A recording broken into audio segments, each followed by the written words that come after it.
Hi Chitku పిల్లలు, welcome to చిట్టి కథలు.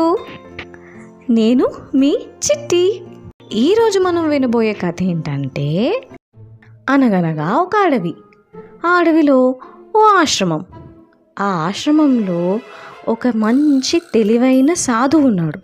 ఒకరోజు ఆ స్వామీజీ ధ్యానం చేసుకునేప్పుడు పక్క నుంచి ఒక చిట్టి ఎలుక అని సౌండ్ చేసింది. అప్పుడు ఆయన కళ్ళు తెరిచి ఏమైందా అని వెళ్ళి ఆ ఎలుకను అడిగాడు, ఏంటి నీ సమస్య, ఎందుకు బయటికి రావట్లేదు అని. దానికి ఆ ఎలుక, నేను ఇప్పుడు బయటికి వస్తే పిల్లి ఉంటుంది, అది నన్ను చంపి తినేస్తుంది, అందుకే నేను బయటికి రాను అని ఏడుస్తుంది ఆ ఎలుక. ఓ అదా నీ సమస్య, సరే ఉండు అని ఆయన మరచెంబులో ఉన్న కొన్ని వాటర్ తీసి ఆ ఎలుక మీద చల్లగానే అది కాస్త పిల్లయిపోయింది. ఫుల్ హ్యాపీగా అటు ఇటు గెంతుతుంటే నవ్వుకొని మళ్ళీ వెళ్ళి సాధువు మెడిటేషన్ చేస్తూ కూర్చున్నాడు. ఆ మరుసటి రోజు మళ్ళీ పిల్లిగా మారిన ఎలుక అని ఏడుస్తూ కూర్చుంది. ఆ స్వామీజీ ఆ పిల్లి దగ్గరికి వెళ్ళి, ఏమైంది, ఎందుకు ఏడుస్తున్నావు అని అడిగాడు.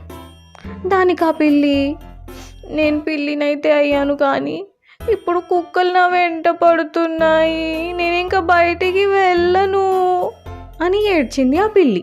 ఓసి అంతేగా, ఉండు అని మళ్ళీ తన మరచెంబులో ఉన్న నీళ్లు తీసుకొని ఆ పిల్లి మీద జల్లేసరికి పిల్లి కాస్త కుక్కలాగా మారిపోయింది.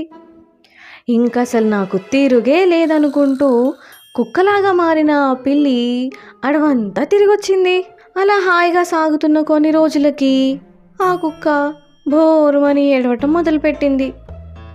ఏమైంది, మళ్ళీ ఏంటి అంటూ ఆ స్వామీజీ ఆ కుక్క దగ్గరికి వచ్చాడు. ఇంకా నాకు తిరిగే లేదనుకున్నానా, అది నిజం కాదు. మొన్న నేను పరిగెడుతూ అలా వెళ్తూ ఉంటే నా వెనకాల ఒక టైగర్ పడింది, నన్ను చాలా తరిమింది, నాకు భయం వేసింది, నేను ఇంకెక్కడికి వెళ్ళను, నేను ఇక్కడే ఉంటాను అని భయపడుతూ చెప్పింది ఆ కుక్క. ఓ అర్థమైంది, సరే అని మళ్ళీ మరచెంబులో ఉన్న వాటర్ తీసి ఆ కుక్క మీద చల్లేసరికి ఆ కుక్క కాస్త టైగర్గా మారిపోయింది. ఇంకా నీకేమీ భయం లేదు, ఇప్పుడు నువ్వు ఎంత కావాలంటే అంత స్వేచ్ఛగా తిరగొచ్చు, వెళ్ళు అని ఆ స్వామీజీ అనేసరికి పులిగా మారిన ఆ ఎలుక, అవును కదా, నాకిప్పుడు అసలు భయమే లేదు కదా, నన్ను ఎవరు ఎదిరించలేరు కదా, నాకు చాలా ఆకలిగా ఉంది, అయితే నేను నిన్ను చంపి తినేయొచ్చు అని స్వామీజీ మీదికి దూకబోయింది. దానికి వెంటనే ఆ స్వామీజీ తన చెంబులో ఉన్న నీళ్లు తీసి ఆ టైగర్ మీద జల్లేసరికి అది కాస్త మళ్ళీ ఎలుకగా మారిపోయింది. స్వామీజీ వెళ్ళి మళ్ళీ మెల్లిగా ధ్యానం చేస్తూ కూర్చున్నారు. ఈ స్టోరీని బట్టి మనకు అర్థమైంది ఏంటి, మనకున్న అర్హతని, మనకిచ్చిన బాధ్యతని మనం చాలా భద్రంగా కాపాడుకోవాలి, వాటిని నిలబెట్టుకోవాలి.